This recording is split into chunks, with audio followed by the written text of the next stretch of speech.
Salut à tous, donc on se retrouve pour un tuto dans lequel je vais vous montrer comment sous Cinema 4D réaliser un background assez original. Donc je vous montre tout de suite les paramètres de rendu. Donc dans sortie, vous mettez la largeur et la hauteur de votre écran. Dans enregistrer, vous choisissez le chemin d'accès, donc où vous voulez enregistrer l'image de fin sur votre ordinateur.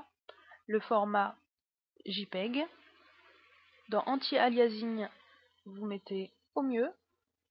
Et très important pour que votre rendu soit assez réaliste, vous mettez un effet d'illumination globale et un second d'occlusion ambiante. Voilà, donc c'est parti, je vais créer un objet, un cylindre, que je vais faire rotationner à 90 degrés. Je vais l'agrandir, donc en cliquant sur les petits carrés qui se trouvent ici et ici pour l'allonger.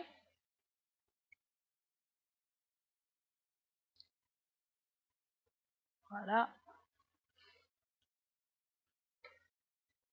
Donc pour travailler à l'intérieur de celui-ci, il va me falloir supprimer une des faces. Pour ce faire, je vais rendre mon objet éditable, donc je clique sur cylindre et je clique sur C.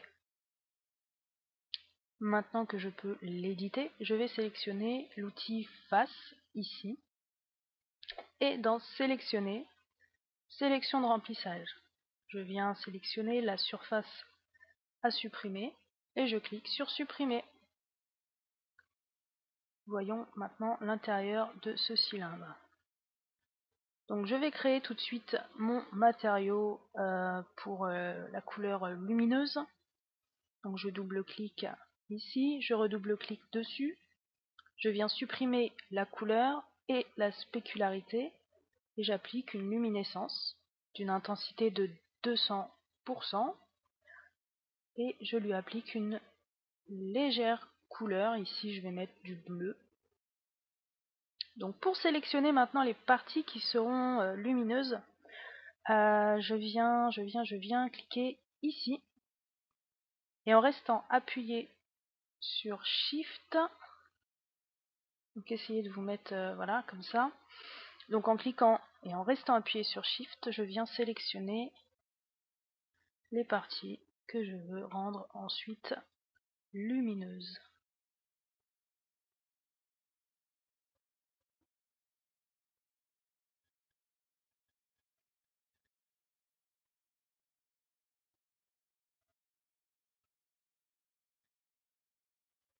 Donc je glisse mon matériau dessus, clic droit dessus, extrusion uniforme, je viens me placer n'importe où et je vais vers l'intérieur ou l'extérieur de mon cercle, de mon cylindre, pardon.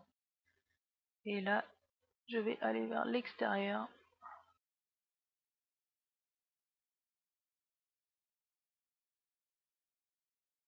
Voilà.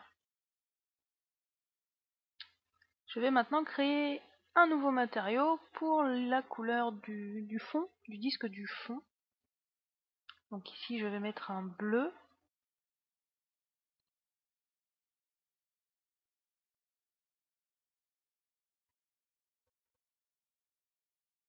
Pour le sélectionner, je refais sélectionner, sélection de remplissage. Je le sélectionne et je viens glisser ma couleur dessus. Donc voilà, notre lightbox est faite. Maintenant, je vais pouvoir créer peut-être un texte. Donc voilà, pour le reste, j'ai pas fait grand chose. J'ai rajouté quelques petites sphères que vous voyez ici. J'ai rajouté donc un texte. J'ai modifié un petit peu chacune de mes lettres. J'ai pas trouvé nécessaire de passer 5 minutes à vous expliquer comment faire parce qu'il y a déjà pas mal de tutos dessus sur YouTube. Si vraiment vous voulez que je vous montre, je vous mettrai un tuto, mais en cherchant un peu vous trouverez. Voilà, donc c'est tout ce que j'ai fait de plus. Donc si ça vous a plu, laissez un petit pouce et abonnez-vous. Voilà, à bientôt, tchou.